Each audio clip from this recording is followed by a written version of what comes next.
ಮಗನೇ,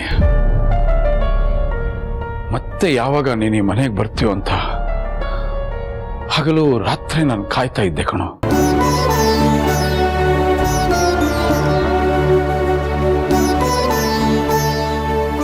ಇವತ್ತಿನ ಬಂದೆ.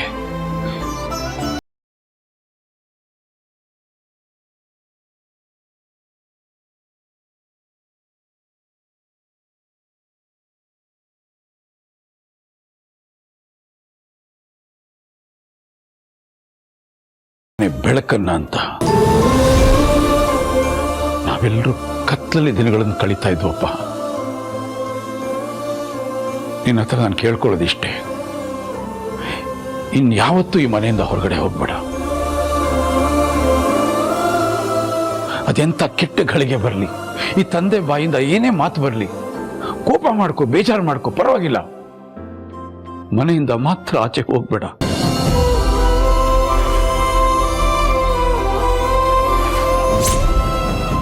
ಯಾಕೆಂದ್ರೆ ನಿನ್ನನ್ನು ಕಳಿಸಿ ಮತ್ತೆ ಕತ್ತಲಲ್ಲಿ ನಾನು ನಿಮ್ಮ ತಾಯಿ ಇರೋದಕ್ಕೆ ಸಾಧ್ಯ ಇಲ್ಲಪ್ಪ. ಆ ನೋವನ್ನು ಸಹಿಸ್ಕೊಳ್ಳೋ ಶಕ್ತಿ ದೇವರು ನಮ್ಮಿಬ್ಬರು ಕೊಡ್ಲೇ ಇಲ್ಲ. ಅಷ್ಟೇ ನಾನು ಹಿಂಗೆ ಕೇಳ್ಕೊಳ್ಳೋದು. ಸುಶಾಂತ್, ಫೈನಲಿ ನೀನ್ ಬಂದಿಯಲ್ಲ, ನಂಗೆ ಎಷ್ಟು ಖುಷಿ ಆಗ್ತಿದೆ ಗೊತ್ತಾ. ನೋಡು, ಇನ್ಯಾವತ್ತೂ ನೀನ್ ಈ ಮನೆ ಬಿಟ್ಟು ಹೋಗಂಗಿಲ್ಲ. ಶುಶ್, ಹೇಗಿದ್ಯಾ? ನೋಡಿಲಿ, ದಿಶಾನು ಬಂದ್ಬಿಟ್ಟಿದ್ದಾಳೆ. ಇಬ್ರು ಒಂದೇ ಟೈಮಿಗೆ ಮನೆ ಸೇರಿದ್ದೀರಾ ನೋಡು. ಯಾಕೋ ಸುಶ್, ಮಾತೇ ಆಡ್ತಿಲ್ಲ ನೀನು?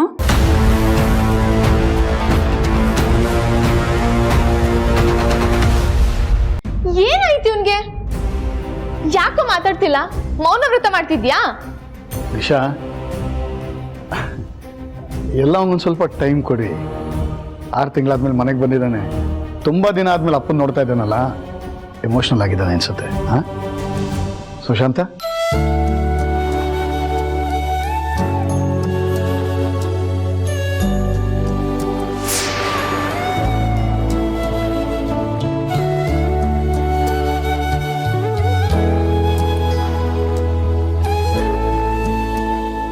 ಅಪ್ಪ, ನೀವು ಹಾಕಿದ ಸವಾಲ್ ಪ್ರಕಾರ ನಾನು 1 ಲಕ್ಷ ದುಡ್ದಿದ್ದೀನಿ.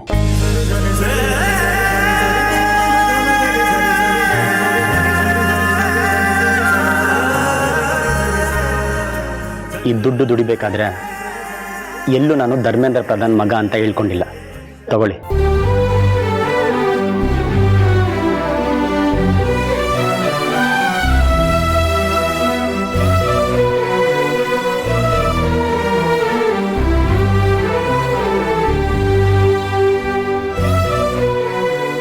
ತಂದೆ ಮಕ್ಕಳನ್ನು ಬೈಯುವಾಗ ಮಕ್ಕಳ ದೃಷ್ಟಿಯಲ್ಲಿ ತಂದೆ ಕೆಟ್ಟವನ ಕಾಣ್ತಾನೆ. ತಂದೆ ಮಕ್ಕಳಿಗೆ ಅತಿಯಾಗಿ ಬುದ್ಧಿ ಹೇಳುವಾಗ ಮಕ್ಕಳು ತಂದೆನ ದ್ವೇಷ ಮಾಡ್ತಾರೆ. ಆದರೆ ತಂದೆಯ ಮಾತಿನ ಉದ್ದೇಶ ಏನು ಅನ್ನೋದನ್ನ ಮಕ್ಕಳು ಅರ್ಥ ಮಾಡಿಕೊಂಡ್ರೆ ಆ ಮಕ್ಕಳು ಉನ್ನತ ಮಟ್ಟಕ್ಕೆ ಇರ್ತಾರೆ.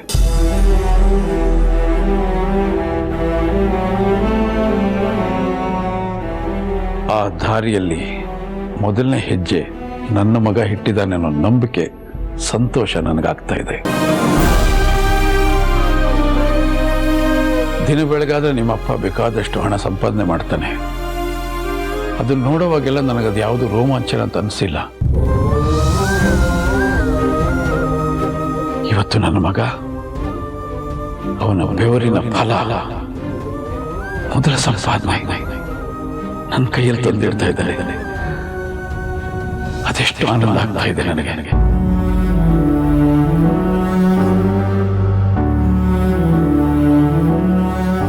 ಮಗನೇ, ಇದು ತುಂಬಾ ಪವಿತ್ರವಾದಂತ ಹಣ. ದೇವರ ಹತ್ರ ಇಡಬೇಕಿದನ್ನ. ಸಾವಿತ್ರಿ,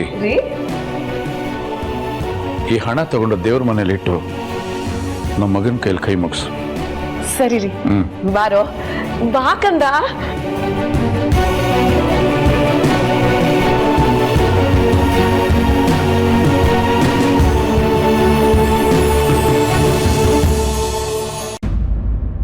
ಮೂರ್ತಿ,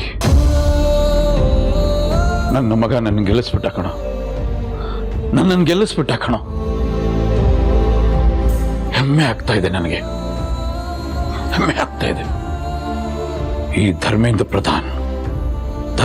ಪ್ರಧಾನ್ ಜೀವನದಲ್ಲಿ ಈ ಥರದೊಂದು ಗೆಲುವು ಬೇಕಿತ್ತು ನನಗೆ. ಎಸ್ ರೀ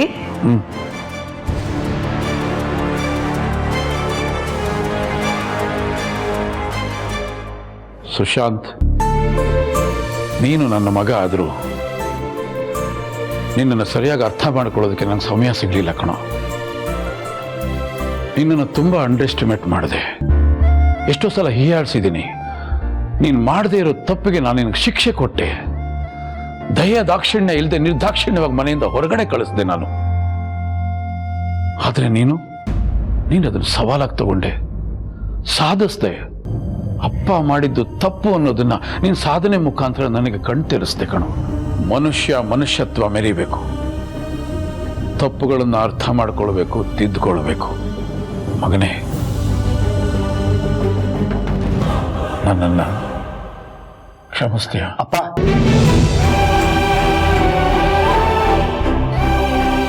ನಮ್ಮ ಜೀವನದ ಎಲ್ಲ ಕೆಟ್ಟ ಕ್ಷಣಗಳು ಮುಗಿದೋಯ್ತು ಅಂತ ಅನ್ಕೊಳ್ಳೋಣ. ಇನ್ನು ಮುಂದೆ ನೀನು ನಮ್ಮ ಜೊತೆಯಲ್ಲಿ ನಗ್ನಗ್ತಾ ಇರಬೇಕು ಅನ್ನೋದು ನನ್ನ ಆಸೆ. ಏನಂತೆ ಕಂದ? ಯಾಕೋ ಕೆಟ್ಟ ಸಮಯ ಈಗ ಶುರು ಆಗ್ತಿದೆ ಅಂತ ನನಗನ್ಸ್ತಿದೆ ಅಪ್ಪ. ನಮ್ಮಪ್ಪ ಸತ್ತಿದ್ದು ಅವನಿಂದಾನೆ. ಧರ್ಮೇಂದ್ರ ಪ್ರಧಾನ್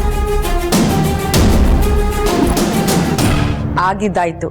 ಈಗ ಹಳೆದನ್ನೆಲ್ಲ ನೆನೆಸ್ಕೊಂಡು ನೀವು ನಿಮ್ಮ ಮಧ್ಯೆ ಬಿರುಕು ತಂದ್ಕೋಬೇಡಿ.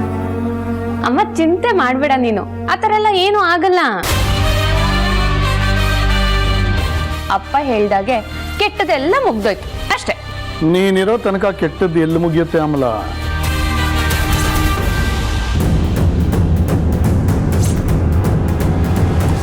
ಯಾಕಪ್ಪ, ಏನು ಯೋಚನೆ ಮಾಡ್ತಿದ್ಯಾ? ನನ್ನ ಮೇಲೆ ಇನ್ನೂ ಕೋಪ ಇದೆಯಾ ನಿನಗೆ? ಅಯ್ಯೋ, ಹಾಗೆಲ್ಲ ಏನೂ ಇಲ್ಲಪ್ಪ. ಬಹಳ ದಿವಸ ಆದ್ಮೇಲೆ ಈ ಮನೆಗೆ ಬಂದಿದ್ಯಾ.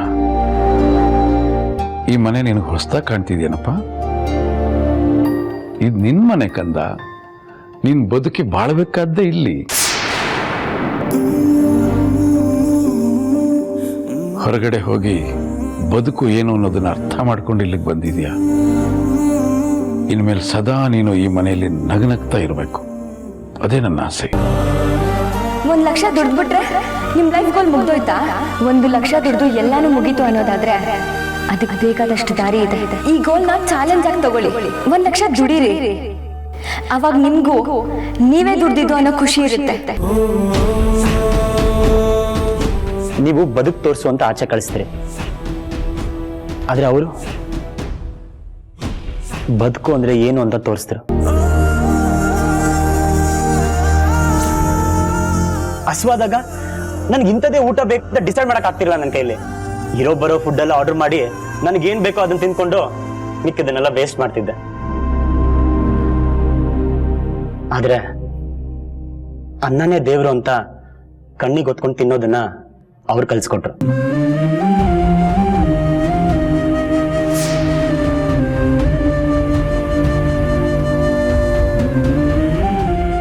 ಅಪ್ಪ, ನನಗೆ ಯಾವ ವಿಷಯದಲ್ಲೂ ಸರಿಯಾಗಿ ಕ್ಲಾರಿಟಿ ಇರಲಿಲ್ಲ. ಆದ್ರೆ ಅವರು ಇದೇ ನಿನ್ ಕನ್ಸು, ಇದೇ ನಿನ್ ಗುರಿ ಅಂತ ಹುಟ್ಟಾಕಿದ್ರು. ಆ ಗುರಿ ಕಡೆ ನಡೆಯೋ ದಾರಿ ತೋರಿಸ್ಕೊಟ್ರು.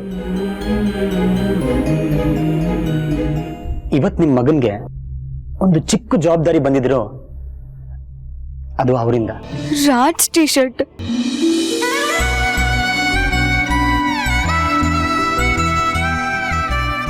ಏನ್ ಮಾಡ್ತಿದ್ದೀರಾ ರಾಜ್? ನೀವು ಇಲ್ಲಿಂದ ಹೋಗ್ತಿದ್ದ ಹಾಗೆ ಎಲ್ಲ ಒಂಥರ ಖಾಲಿ ಖಾಲಿ ಅನ್ನಿಸ್ತದೆ. ದೊಡ್ಡ ಮಳೆ ಬಂದು ಹೋದ್ಮೇಲೆ ಆವರಿಸುತ್ತಲ್ಲ ಮೌನ, ಆ ತರ ಮೌನ ಇಲ್ಲಿ. ಹೇಳಿ ರಾಜ್, ನಿಮಗ್ ನಾನು ನೆನಪಾದ್ರೂ ಇದೀನ? ನನಗಂತೂ ಇಲ್ಲಿ ಪ್ರತಿಯೊಂದು ವಸ್ತುನು ನಿಮ್ ನೆನಪು ತರ್ತಾ ಇದೆ. ಮೇ ಬಿ ನೀವು ನನ್ನ ಮರ್ತಿರ್ತೀರಾ. ನೆನಪಿದ್ದಿದ್ರೆ ಒಂದು ಕಾಲ್ ಆದ್ರೂ ಮಾಡ್ತಿದ್ರಿ ಅಲ್ವಾ?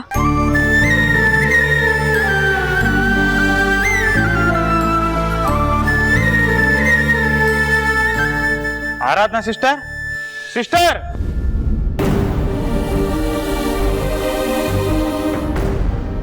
ಎಲ್ಲಿ ಕಳೆದೋಗಿದ್ದೀರಾ?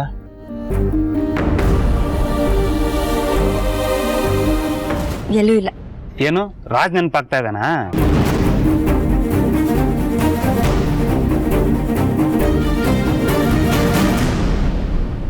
ರಾಜ ಅವ್ರ್ಯಾಕೆ ನೆನಪಾಗ್ತಾರೆ? ಹಾಗೇನೂ ಇಲ್ಲ.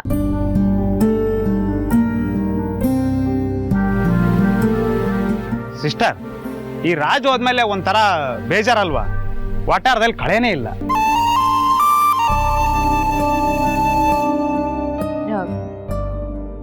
ಏನ್ ಬೇಜಾರು?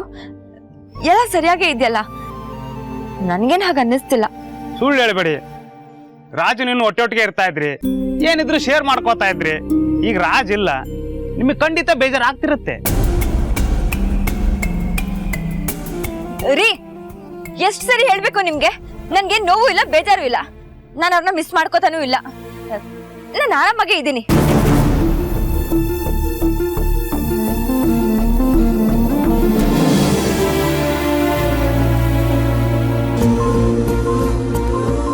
ರಾಜ್ ಹೊರಟೋಗಿದ್ದಾನೆ ಅಂತ ಕೋಪ ನಿಮಗೆ, ಅದಕ್ಕೆ ಆ ಕೋಪನ ಈಗೆಲ್ಲ ತೋರ್ಸ್ಕೊತಾ ಇದ್ದೀರಾ. ದೇವ್ರೇ, ಈ ಜೋಡಿ ಹಕ್ಕಿಗಳು ಈಗ ದೂರ ದೂರ ಆಗಿರೋದನ್ನ ನೋಡಕ್ ಆಗ್ತಾ ಇಲ್ಲ. ಬೇಗ ಇವ್ರನ್ನ ಒಂದ್ ಮಾಡಪ್ಪ. ಹೇಳು ಸುಶಾಂತ್, ಯಾರವರು? ಯಾರು ಸುಶ್? ಯಾರು ನಿಂಗೆ ಇಷ್ಟೊಂದೆಲ್ಲ ಹೇಳ್ಕೊಟ್ಟರು? ಇವನು ಆರಾಧನಾ ಬಗ್ಗೆ ಮಾತಾಡ್ತಿದ್ದಾನ?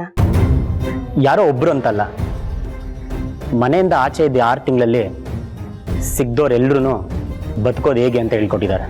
ಇವನು ಮಾತಾಡ್ತಿರೋದು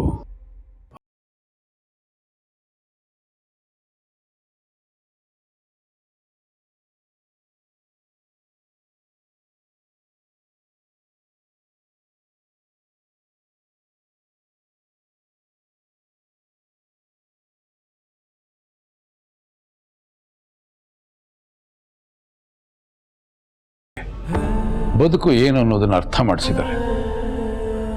ಅಂಥವ್ರನ್ನ ಸದಾ ನಾವು ನೆನೆಸ್ಕೊಳ್ಬೇಕು. ಅವಕಾಶ ಸಿಕ್ಕಿದಾಗ ನಾನೇ ಖುದ್ದು ಬಂದು ಅವ್ರಿಗೆ ಕೃತಜ್ಞತೆ ಹೇಳ್ತೀನಿ. ಅದು ಸಾಧ್ಯ ಇಲ್ಲಪ್ಪ, ಯಾಕಂದ್ರೆ ಅವ್ರು ಯಾವತ್ತೂ ನಿಮ್ಮ ಮುಖನ ನೋಡಲ್ಲ. ಈಗ ನಿಮ್ ಮಾತುಕತೆ ಎಲ್ಲ ಮುಗಿತಾ? ನನ್ ಮಗನ್ಗೆ ಹಸುವಾಗ್ತಾ ಇದೆ, ಊಟ ಬಡ್ಸಕ್ ನಾನು ಕಾಯ್ತಾ ಇದ್ದೀನಿ.